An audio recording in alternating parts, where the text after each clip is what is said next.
didn't do an intro before, so now I've got to do it after everything. I did do an outro with it, and I'm going to have it right here for them.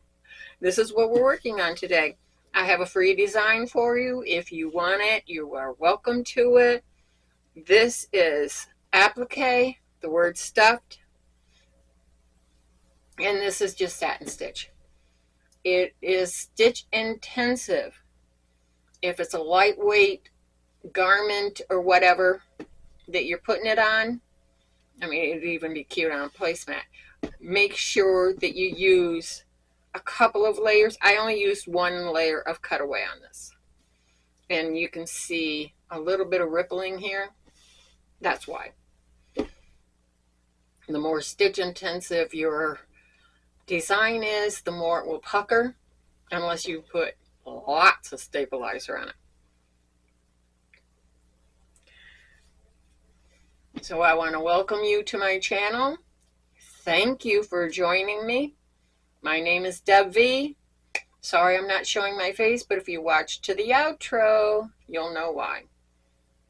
So let's get stitching. So the sun has decided it wants to shine bright, and as much as I love it, it's really not an opportune moment. I have blinds, not full cover curtains, which makes it easier when you're trying to reach across the table to have a little sunlight in here. But the sun creeps through. My only solution was to go ahead and let the sun just shine through. So I'm very sorry about that. I've got extra lights on trying to avoid that. I put a nice camera light out on top of my camera, not phasing it. That sun is so bright. It is unreal. But it's glorious. It's a glorious autumn day. So let's get this stitched out. Now what I decided to do, I wanted to show it on something other than a solid. You know, we tend to put these things on, say, sweatshirts, that kind of thing. And which is what I did for myself. When I first created this design, I put it on a sweatshirt for me to wear on Thanksgiving. Well, of course. I decided I would show what it looks like on a printed fabric. So I'm going to use, I tried to match up as close as possible to that golden yellow kind of a center it has on some of the flowers. And I'm going to do the Let's Get in that pink satin, which is some chunks that were left over from that Perry costume. And I put Wonder Under on them. Couldn't reach my lightweight Wonder Under, so it doesn't look as smooth as it might. I can show you real fast. Unfortunately, after my 53 hats I pumped out to donate, the tubs that were empty, I asked my son to put away. It turns out he opened the closet and set them right in there, and I can't get in the closet to get to the back, and it's on the back wall where that stuff is. But I had heavy duty, and it still looks, I mean, it still looks like satin. I can see it right here, but in the letters it'll be fine. And besides, this is actually just a sample, so it'll be okay. But yeah, you don't need heavy Wonder Under when you're just doing letters. But this is what I'm going to put under my stuffing. I did also make a turkey, which I have not already put onto this, and I will probably stitch it later onto the sample to show it with it. It's just a little tiny applique turkey. You could also use, if you wanted a turkey on it, you could also use the sketch turkey that I issued a week or two ago, when I don't even know how far in advance, you know, this is going to be. It will be out before Thanksgiving, but probably Thanksgiving week. Sorry it's so delayed. Actually, I'm in a great deal of pain today, and even though I set this up first thing in the morning, I still haven't done it, and it is now 10 o'clock, and I was up most of the night in pain. It happens to all of us at some point, I guess. It just happens to be what my condition brings on at times. So we're going to get started. I'm just using the same thread for everything.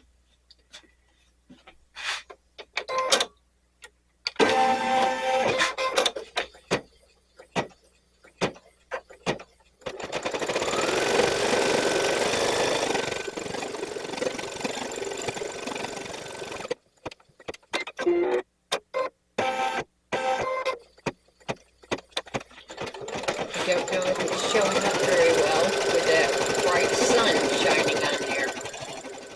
But what it's doing is the applique position for all of the letters. I made that all of it the same color so that you can just set down one big chunk.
Just wanted to verify that it was all going to fit.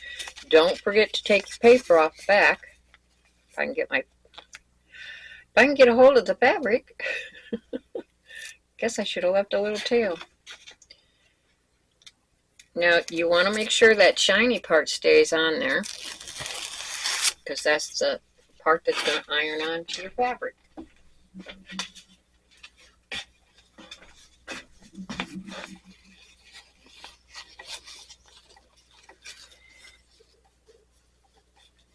Now, if you wanted, you could give a little mist of 505, something sticky, temporary sticky on there.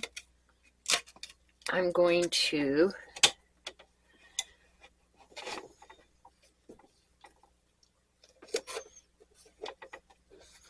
I just want to make sure that tape is way far away from that.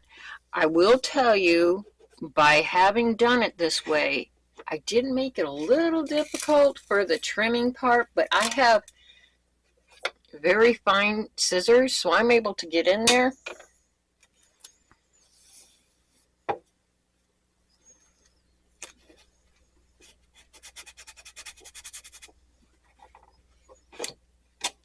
Just a little piece of tape at each end is all I did. And now we can tack it down.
Now we have to trim out all the fabric. You don't have to worry about in these little cracks. I'll show you what I'm going to do. It's very important you don't take it out of the hoop or loosen it up from the hoop. So I'm going to take these little pieces of tape off here. I'm going to try to keep it in camera. My screen is upside down, so I have a feeling that it's actually videotaping it upside down from it. That won't actually matter though, and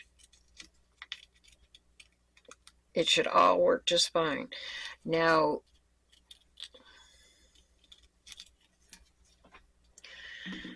as long as I keep it in view, we will all be fine. Move it however you need to move it. You don't want to go so close that you trim the stitches. You just gotta. And this part, all these in the center, this is the reason I went with this particular font. I thought, oh, it looks, you know, stuffed, nice and poofy. I wanted a poofy one. But I wanted the details in the center to kind of cover up the fabric. I thought it was adorable, and it worked out quite well. So when you get to something as tight as this, go to the next letter. This is what I did. Just be careful you don't poke through and get, if your scissors are as pointed at, you know, I've got my good ones in my hand. No? You can get them straight and curved. These are less expensive. I paid as much for the both of these as I did for that set over there. But that set over there, I bought, I think, around 2008, 2010. So, you know, I've had them a long time, and I've never had to sharpen them because I only use them for threads, and that was a boo-boo where I just started cutting this. It will dull your scissors out, your snips. Not a big deal. You can always replace them. Before you replace them, I would suggest getting some sandpaper. It's automotive grade, like 400 grit kind of a thing. Really, really fine. And just trim, you know, trim it into little pieces. And that has lengthened the life of my scissors numerous times over the years. So I guess when these need it, I'll probably do that. These sit over on my desk, and when I'm doing things at the desk, I normally will do this kind of thing at my desk. But I have mentioned I'm a big klutz, and I have my camcorder on. It's actually a mic boom, and my son converted the end so that I could put my camcorder, or not camcorder, excuse me, my webcam onto it. And I can't say that, you know, I haven't gotten years of use out of that webcam. My son bought it for me for Christmas 3 or 4 years ago. We've never bothered to use anything like that in this house before because my husband and oldest son are very suspicious of that kind of a thing, which is fine. I mean, we all know that there are people out there that do that kind of thing. I don't personally feel that I have to worry about it because I am like the world's most uninteresting person. But, you know, maybe I'm naive. Huh. It's hard to film this when I'm sitting here fighting with these big chunks. Now, you can always save that. If you do a lot of applique, oh yeah. There, that got that out so it wasn't covering it up so much. Anyways, so I had it on the boom arm, and when I took it off, because I was trying to move it, I took it off, and of course I dropped it, and it pulled on the wire from the back of it, So now the sound is a little funny, and I've always used it for a microphone. So I would do videos at the desk, and that's why some of my, I noticed some of my videos have come out with like a buzzing, thumping kind of a sound in the background in the pieces that I use that webcam for. So I try not to use it anymore. And I had bought a replacement, but the picture was awful on it. You know, maybe I should just add it to my Christmas list. They make me write up a list of what things do you want. We all, and in this family, we just hate to waste money. I don't want to get a gift for somebody that they're not going to want. That's why I quit making my gifts for most people, because I discovered when I was young that a great deal of people will never use the gift you made because they don't like homemade gifts. And that's fine. To each his own, right? But I don't want to do all that work and spend all that money, because it costs me a lot more to make the stuff than to run out and buy something. So I just, for the most part, have stopped. I counted them up once when I was much younger. There were like 37, 38 nieces and nephews or whatever. There's a ton of them. How's that? My siblings were multiple families combined. My dad married a few times. My mom had died young. She was 30. I was 3 when she died. And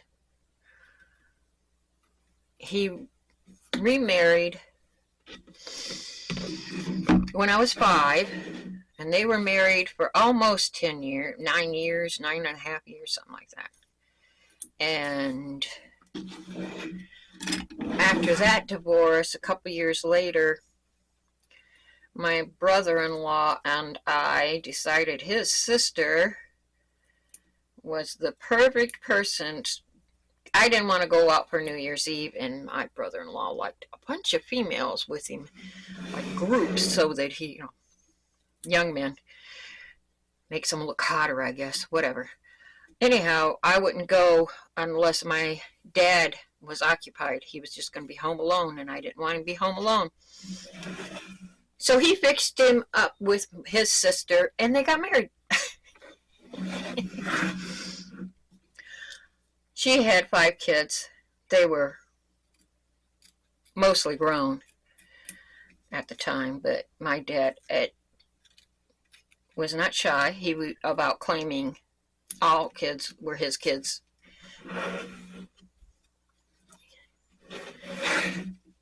So they were my siblings, which meant I ended up with, actually, what was it, 14? There were 14 of us, so I had 13 siblings when you counted all his married kids, kind of thing, or wives' kids. And when you counted up all his grandchildren, it had come to like 38 or something. Christmas was rough on the pocketbook, that's for sure.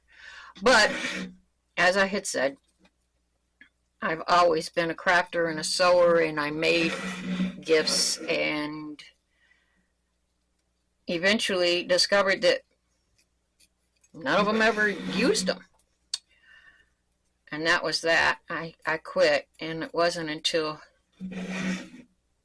more recently that I started again, and that was simply because my niece Stephanie likes the stuff I make. I make her bags all the time. As a matter of fact, I had a whole pile of bags from when my sister-in-law had a store where she was selling artisans' work and that, and she asked me to put my bags in there. So I made a bunch of different kinds of bags up to put into her store. this town, I have never had, you know, craft shows. I just don't have luck with that kind of stuff anyways. And I never sold a single one in her store, which is fine. You know, those things happen. But I had all those bags. I used a few over the years. When we reorganized this back room, I said, those things need to go. And I offered them to her. What I told her was, here, take these bags, see if any of your friends, because she has tons of friends and coworkers and all that, see if any of them would like any of these bags. And she went, oh, I want them all. I said, take them. So she took them all. I went, oh, she likes the stuff I make. And from that point on, she's been flooded with stuff I make. Poor thing. She gets it all. The only thing I've ever... Well, I sent to my sister Anne before she died. I had made some, what was it, hot pads, I think. Cat hot pads. And I sent them to her. She loved them. She was dying at that time, so I don't know if she ever used them. I imagine they went with the house. A few things like that. Okay. So, you're going to get stuck listening to all of that because I can't show you me trimming this out and cut all that out. I guess I could put music in. Anyhow, I trimmed it in spots. I did get a bit close because I've got the wonder underneath it. It should seal up real good and tight. Even this spot should be fine, but I'm a little compulsive at times. And apparently that runs in families. Just saying. So, now it's ready to go back over there onto the machine and we can do the stitching around the edges. So, meet me there, please. It's funny, trying to get this camera back in the same spot.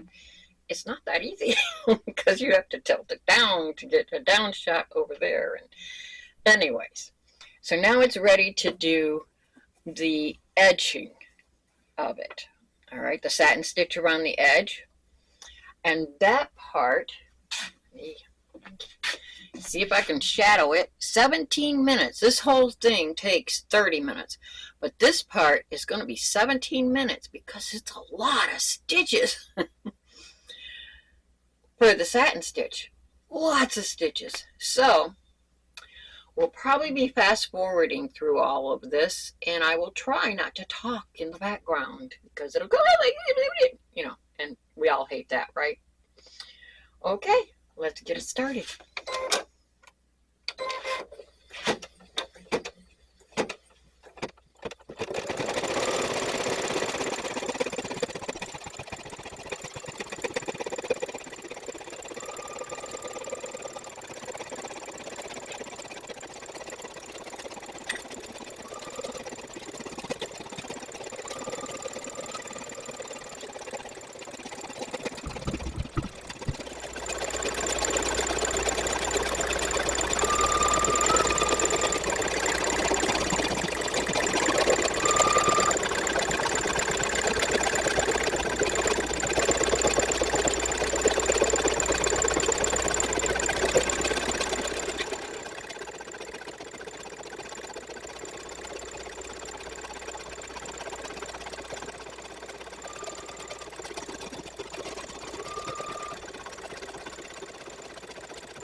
Alright, we got that all done.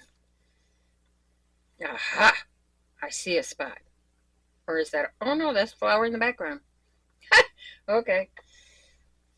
Maybe I should have used a different color.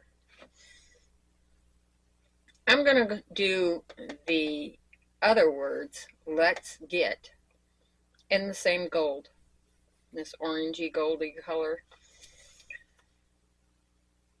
I think it'll stand out more for the video. I was going to go with white, but there's too many white flowers and I want it to pop so you can see it. In the file, let's and get have two different colors. So it's a start and a stop. 5 minutes and 4 minutes. And there's a stop in between. I've changed my battery, so hopefully this will last. For this stitch out, battery, I looked over and the battery was dead, but it was still going. So I hurried up and plugged it in, which is bad for the battery, I know, but that's what I did. Anyhow, let's get going.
I'm sorry, I know, I'm not on camera. I am having a massive flare-up and I am in a great deal of pain. So, I just don't want to show my face right now. I'm sorry. But, okay, if I can get this done. Wow. All right. First off, never tighten your hoop up that tight.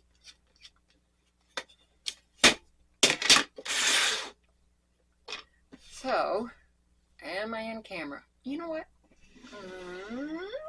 There we go. Now I'm in camera. There we go. All done. I think it turned out adorable. Again, free design. And I guess when you get down to it, it can work for anything, huh? Let's get stuffed. Any dinner out. And of course, you can use whatever colors you want. But remember, this is all one stitching. Stuffed is one stitching. So it does all of the letters at the same time.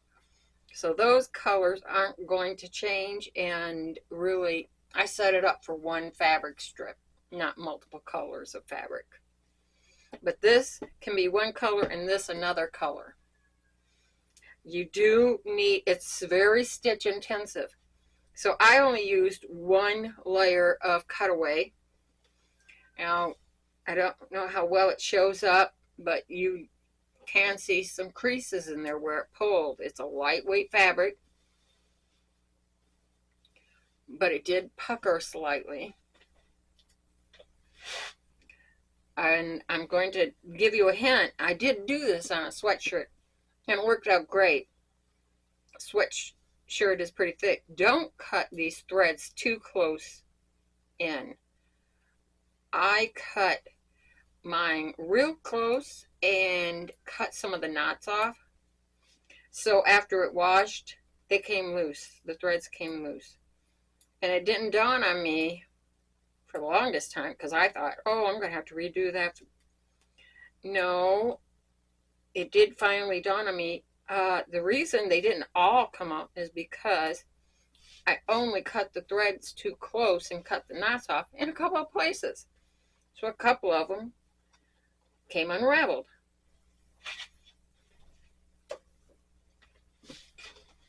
So there you have it. All said and done. In times for Thanksgiving, sort of, if you rush. Because this will probably go up, let's see. Right, today is the 10th. And next week I already popped up too because I was doing the napkins, you know, the edging on the sewing machine, on the serger. And that one's on Monday. And Friday, I think it was, Thursday or Friday, I set up for the sketch pumpkin. I had forgotten I'd even made that design, and I found it when I was going through going, what do I want to do next? And I went, oh, well, they could use that instead on napkins. I need to get that done and get it out. So that'll be on Friday. This will be the following Monday, which will be, the 20th, which is just before Thanksgiving. So, sorry, it's late. In the winter, I may have a harder time. I've been really lucky this year in a sense. I mean, I'm luckier. I'm better off than most people. I'm not going to complain. I am not complaining. I'm just saying that in the winter, I seem to have more flare-ups. I also, I even bought makeup. I thought, I'm going to wear makeup again. I want to be a girl again. But I have cut out the use of all products that have chemicals and stuff in it that I could. So when I decided I was going to go on camera, I bought makeup and then couldn't bring myself to wear it because, first off, my allergies are horrible with makeup. So my eyes would be running the whole time. But I did take a curling iron to my long frizzy hair and used hairspray. That was 3 times last week, and this week I'm having a horrible flare-up. So I don't know if they're linked. Could have happened anyways. I don't know. I do know I'm standing here with wet hair. It's hard enough to get in the shower and use products when you have issues. But I wasn't going to, no. I just won't show my head. You don't need to see my ugly face anyways. Thank you. You have a great holiday. If you celebrate the holiday, I hope to see you next time. Bye-bye.